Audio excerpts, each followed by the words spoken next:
Okay, so I've just stopped off on the way around. I thought it'd be a useful thing to talk about, and that is that some of the equipment that I've got with me. Probably the most important bit of kit I have with me is my axe. This is a Vetelings forest axe. I have no preference between whether it's Vetelings or Gransford bucks. I really don't care. An axe, a good axe is a good axe, and that's the important thing.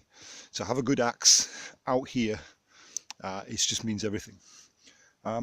It must be maintained and it must be sharpened. You must have the ability to be able to sharpen it while you're out here. And how you do that, that's entirely up to you. There's lots of different ways of doing it. I personally have a whetstone, a double-sided whetstone that I use when I come away. Occasionally, sometimes I've used a file before now, simply because I didn't have a whetstone. Yeah, radio. But the important thing is with an axe, you can do so much. This is your lifeline when things goes wrong. Yes, you can have a knife, and I do have a knife with me. In fact, I have two knives, as it turns out, on this occasion. I'm just trying out a Mora knife that I bought the other day, because I've never really used a Mora before, so I thought I'd give it a whirl, because they're a little bit cheaper over here, and it was easy to pick one up. But really, something substantial like an axe can mean the difference between life and death, and it certainly means a difference between comfortable and uncomfortable. You use it for everything, really, from chopping firewood to whittling, to carving, to making feather sticks, a whole host of different things that you use an axe for.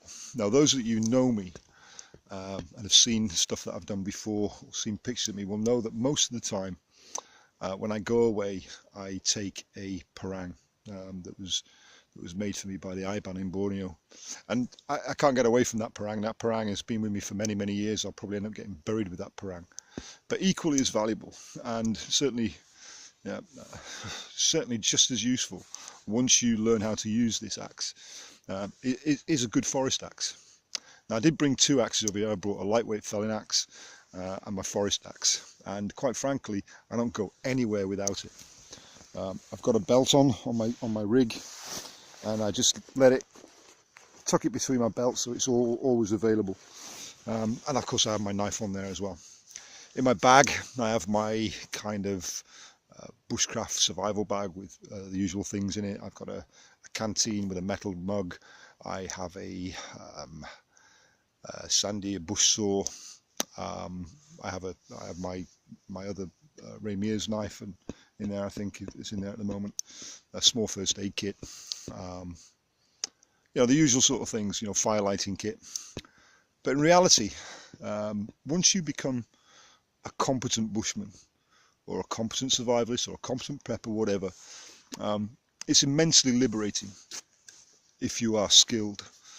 If you have your axe, you can pretty much make everything that you need. And that's the beauty, that's the thing about bushcraft, is that it sets you free. Just having an axe, or even a knife, and just understanding nature and how nature works, means that you can do so much.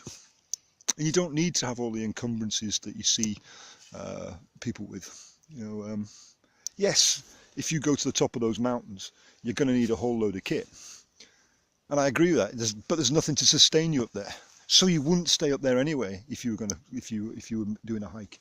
You would come down to places where there were resources, and as long as you've got your axe, you have the ability to make things.